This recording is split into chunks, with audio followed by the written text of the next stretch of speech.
Welcome to Cash Call. Listen live as expert sales trainers give actionable feedback on real calls while you learn coaching tips directly from the professionals. Cash Call, everybody. Dale Archdekin and Brian Curtis back for another week. Oh my God. Right, Brian, we're like chugging on through the year. We are headed very quickly into 2024. It's scary. I said something to that effect to somebody yesterday, something about December, and I'm like, it's going to be here tomorrow. And, it's 90 degrees today, so that feels weird. But nonetheless, I mean, it just, we're working. I don't know. I'm assuming most people work like me. I work a month ahead. I mean, we're in September right now. Holy crap. That's almost the fourth quarter.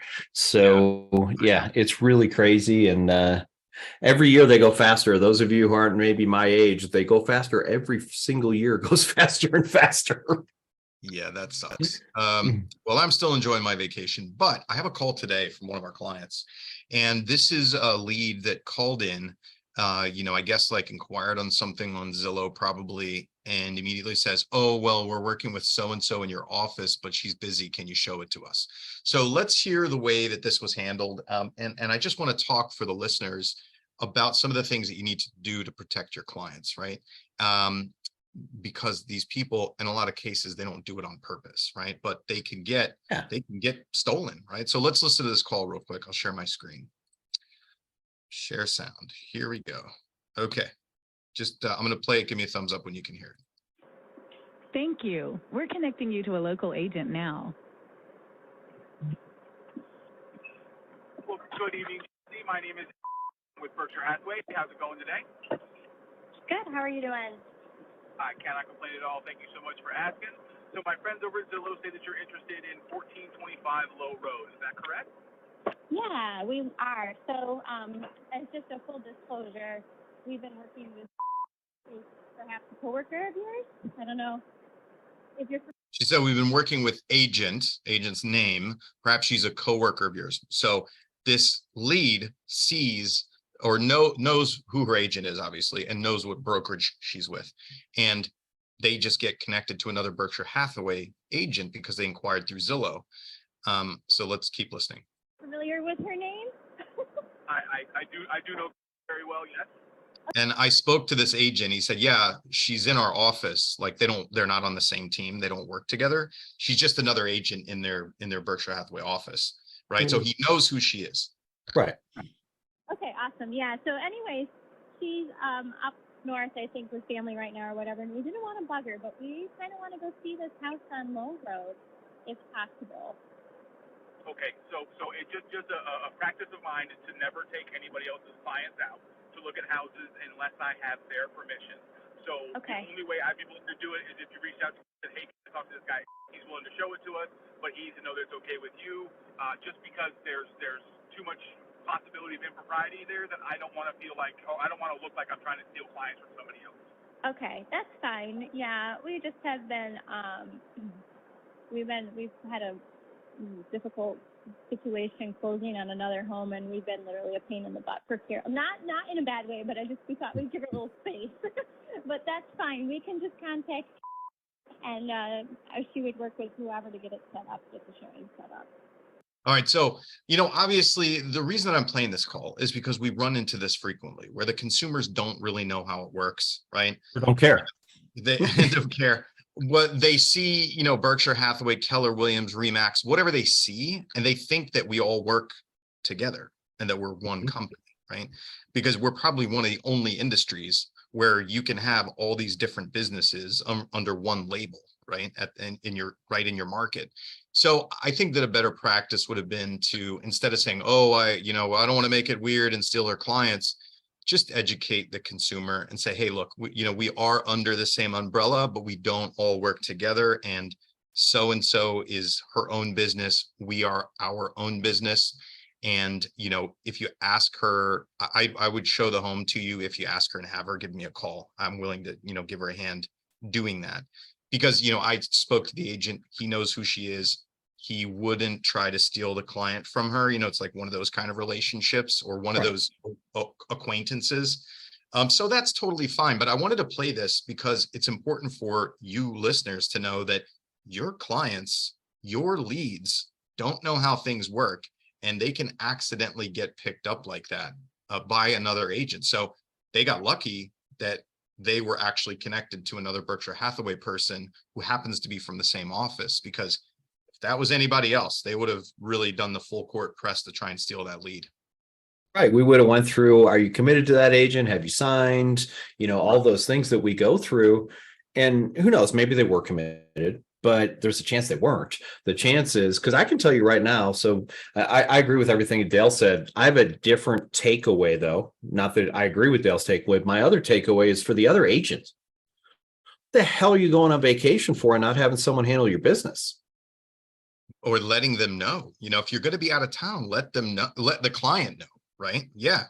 Well, that's what I mean. But you also have to, if you're going to go away for a day, hey, it's Tuesday, I'm going to be gone tomorrow on Wednesday, not the end of the world, okay? You're going to go on a week vacation in the middle of peak season to buy a house. You better have somebody at your brokerage, on your team, a front, whatever, who could show houses for you.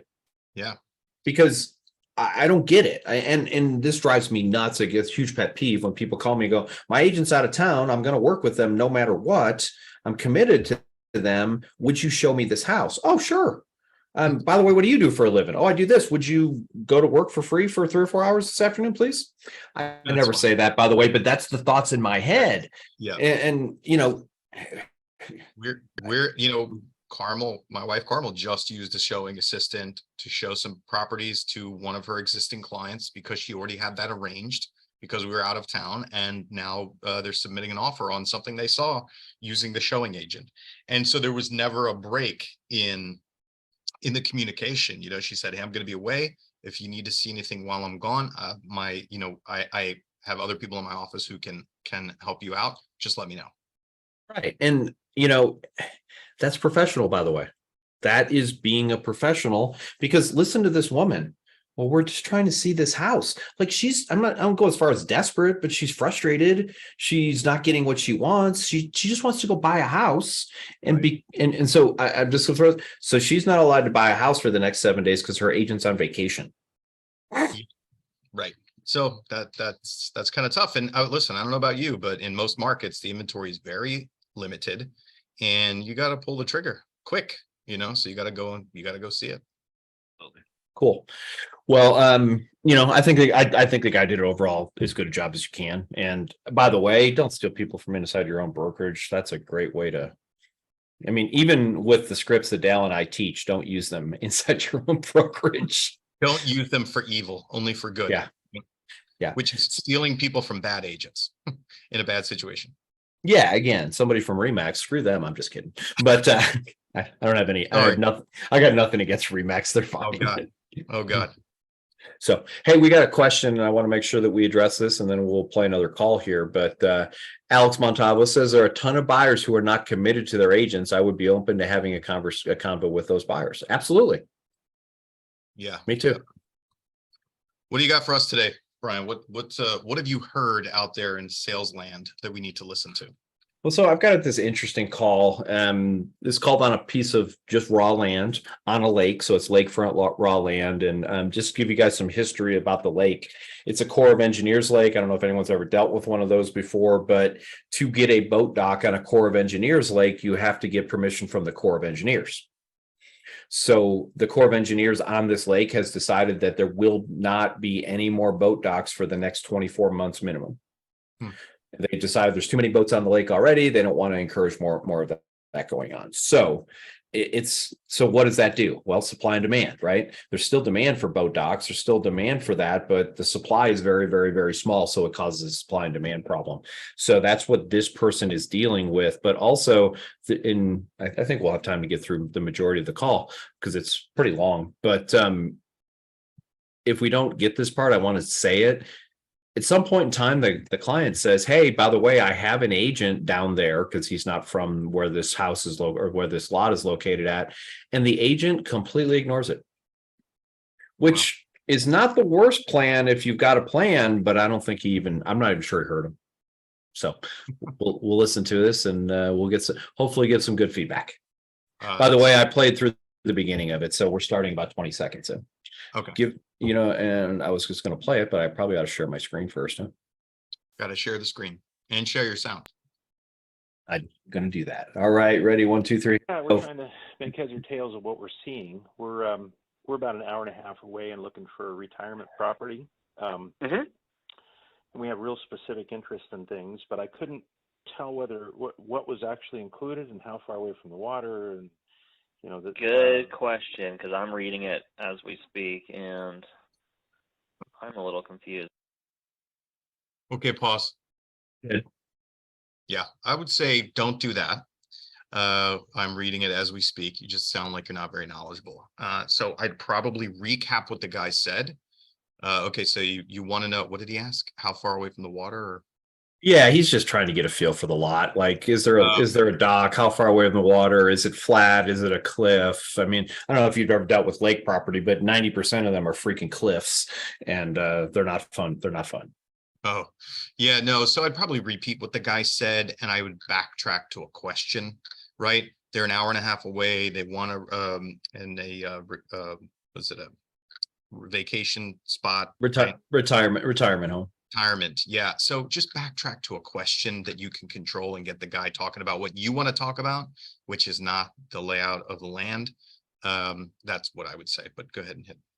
Right. And I would say this, it's a perfect, when someone says, I need this and this and this and this, perfect. By the way, I'm going to do some research, make sure I get you all the information that you need. Is there anything else specifically that you need? Now, what he said is, I'm not the listing agent. I need to look it up. I don't know what the hell's going on. Yeah. I know as little as you do. So keep listening. So I might have to just call him and see. It looks like only 10 water. I think it has a marina, but it's very confused. Yeah, I have to call him because they have pictures of like community boat dock and stuff, and it's like no slips will be approved. So I think maybe it's saying they can't add it. Yeah, I'll give you. So pause, Brian. Here's what I would call this: the not much info desk, right? This guy is playing the role of not much info desk, right? Hey, I'm an info desk trying to answer the questions, but I don't have a lot of info. I wouldn't do that. So a second ago, I told you guys what I would do, and Dale and I both talked about that. The client also knows what we're supposed to do. Watch. A clue as to what we're looking for, and we do have an agent down there that's looking for us, but so I want to pause. So he said, I want to give you a clue what I'm looking for. Yeah. In essence, he said, please ask me a question so that you can help me. Sorry, that's what he said. We're just we're so specific. We're looking at things that are kind of outside of the MLS circuit. So Zillow was one. But we're looking for something between 1/2 and 2 acres. We want to be within the Rogers arc so that we're not terribly away, far away from Rogers Fayetteville area. We like the Prairie Creek area of the lake because of the size of it. And we kind of made an arc to look from basically the southern edge of where Rogers intersects the lake up to, where were we? Well, just below Indian Point. Pretty good discovery this guy's doing. Northeast there. Wait. But again, in a Rogers. If we have this lead's number, we should see if he wants to sell real estate. Seriously. There's property address. So I'm going to fast forward a little bit. Bring an RV or something up there for a week. Kind of are at a, I don't have zero clue. Yeah, I have to call them because their pictures and what they say kind of are at a, kind of don't look like they match up. So by the way, I looked up this listing. Everything that the agent is saying is correct. I just wouldn't be saying it. Right. Just because something is true does not mean you have to share that information. Basically, what he's saying is the MLS is garbage. They didn't do a very good job of it. It's confusing. That's why you're confused and talking to me. Okay. But how is that moving my objective forward? And this is something that we have to be careful of in sales. Like, we have a whole bunch of information, usually a truckload more than the client. At least let's hope so. Hopefully we're educated, we're good at our job, but we don't have to share everything we've ever learned in real estate with every client. It's not applicable. Yeah. You know what I would do? If we, thinking back to when the guy said, we have an agent looking for us down there, right where you are, everything would have stopped. And, whether or not I followed the process that we typically teach, or in this case, because it's land, because it's super specific, and because I know that it's going to take more work, and there is honestly a possibility that they could work with multiple agents at the same time, whoever can find the right piece for them, because that happens a lot when you're looking for land or development projects. I'd probably just ask something like, hey, you said you have an agent here. Are you only working with that agent exclusively? Have you signed anything with that agent to work exclusively with them? Or are you open to anyone bringing you an opportunity, right? So that would be kind of an either or question that I would throw out to them. And I would be done with, I wouldn't be the not much info desk for this guy, right? I would see, can this be a piece of business? Right. And I agree with what you're saying there, Dale, because the guy already said, even though he doesn't understand how real estate works, he's already said, well, I'm looking on Zillow because I'm looking for stuff that's not in the MLS. Well, 99% of the stuff on Zillow is in the MLS. I'm not saying that someone doesn't FSBO something or something ends up there another way, but that's not a secret list by any stretch of the imagination. It's freaking Zillow. It's the #1 real estate website in the country. So it's not a mystery. So I want to know if I can find you, because this is basically what's going to happen, or what needs to happen. Somebody needs to help this person sign something off market, probably. Yeah. If I'm going to do that work, because that's not easy. I'm not saying it's not impossible. I'm not saying I'm not willing to do it. But if I bring you a piece of off market property, will you work with me? Or are you committed to this other guy? Well, I'm committed to the other guy. Freaking call him. Right. Wouldn't say that, but. Right. Was this a Zillow lead? I don't remember. Yeah, it was a Zillow lead. It was a Zillow lead. Okay. And is this Flex or Premier? Premier. Okay. So you have the latitude to have that conversation if you want, right? Whereas Flex, you better kiss their ass. That's true. I don't know what the rules are on Flex. So I'm not a flexer, but Flex set the appointment and don't ask them too many questions. That's what the rule is. Got it. So yeah, we don't have constraints around that. If I write a check every month to get a Zillow lead, they can't tell me what to do with it. That's my money. They don't, they don't get it. They don't get a check if I close. So different mentality for sure. All right, let's play a little bit more of this. I don't know. Yes, it's a community boat dock, but then it's like does not include slip. So yeah, I'd have to call them and see, which I'm more than happy to do. Are you familiar with the Beaver Shores area? Not. I want to give the agent credit. He does not lie. I have not like particularly, no. Okay. I don't deal in a ton of. I do land deal. Pause. The strategy that the listeners need to know is answer a question with a question. If you're already on the back foot and you don't know anything and you're kind of failing at the conversation, you know what I mean? Like the right now, this prospect knows more than this agent does. So if the prospect says, hey, are you familiar with the Beaver whatever area? I might ask something like, have you been looking there for a while? Right? I just turn the question back around on them so I don't have to say another, I don't know. 100%. Just a quick technique to throw out there. Or, hey, and here's the thing. He knows where Beaver Shores is. Like, he's lived in this town for many years. Are you familiar? Yeah, I know how to get to Beaver Shores, and I wouldn't say it that way, but I would say, hey, yeah, I'm pretty familiar with it. What's your question? Yeah. That's all I got. That's all I got to do. What's your question? Yeah. What what info are you looking for about Beaver Shores, right? Because I guarantee you I can find it. It's not like some, mystery location that's not on the map. It's not in the Bermuda Triangle. Like, you can go and do the research, and it's not hard. So ask him what he needs to know and then go do the research. I'm assuming, of course, that we're going to continue to work with this person, but yeah, just don't set yourself up as someone who doesn't know what the hell they're doing. Right. Because I'll be honest, I appreciate this guy, but this phone call would have ended a long time ago for me if I'm no client. Yeah, because, when you immediately discover that this is not the person who has the information you need and can't help you, that for me, for personalities like yours and mine, the conversation's pretty over. Yeah. Awesome. Play a little bit more. But not a ton of them. And then I don't go over there. Like, I definitely do more in the main part of town. And a lot of that has to do with the fact that I'm going to fast forward a little bit. Well, they are, and how close they are to stuff because they're, like I said, 160. Looks like there's two on Edgewater Road, 160 grand, and one is 80 grand. But a lot of times, especially if there's any size to these. So here's what I was talking about earlier. We're educating somebody. They didn't ask to be educated. And also and I'm okay. I educate people a lot of times who don't ask to be educated, but I do it with a plan. I educate you with an objective out here that I'm going to ask you a question or get you to do something or get you to commit to something. He's just reading crap out of the MLS at this point.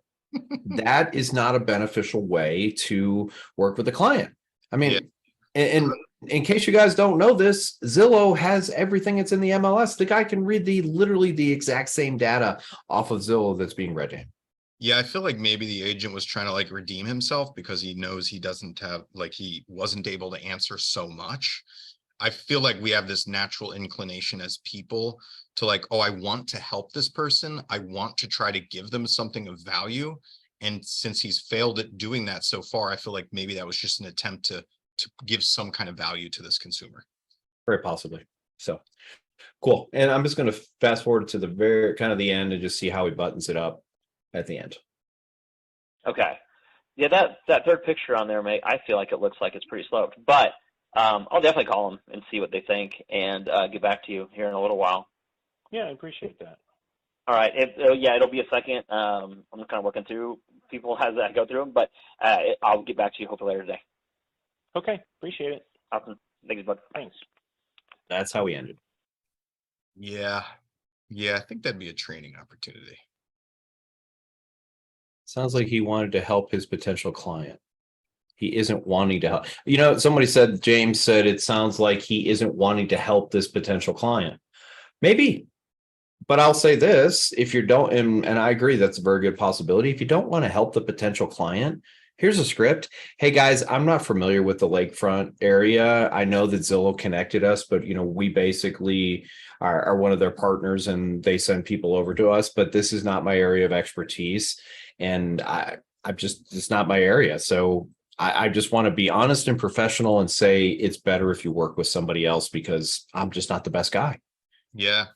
And even if, yeah, exactly. I totally agree with that. It's okay to do that. It's okay to say, I'm probably not your best option here. And listen, he could turn it back around to the guy who's already looking for stuff here. Hey, did you already run this by your agent? Or did you just inquire on Zillow? Yeah, I mean, I don't know about you, Dale, but like when I worked a lot of buyers and sellers, when I would get a renter, that was the script. Hey guys, I appreciate that. I just work with buyers and sellers. I can't help you with a rental. Legally, I can, but you want somebody who actually understands the rental market and will do a good job for you. That's just not me.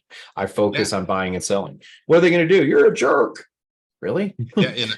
On it, in our market, we say, hey, we help renters who are looking, who have a budget of $2,000 a month plus. Is that in your, what budget are you working with? Right.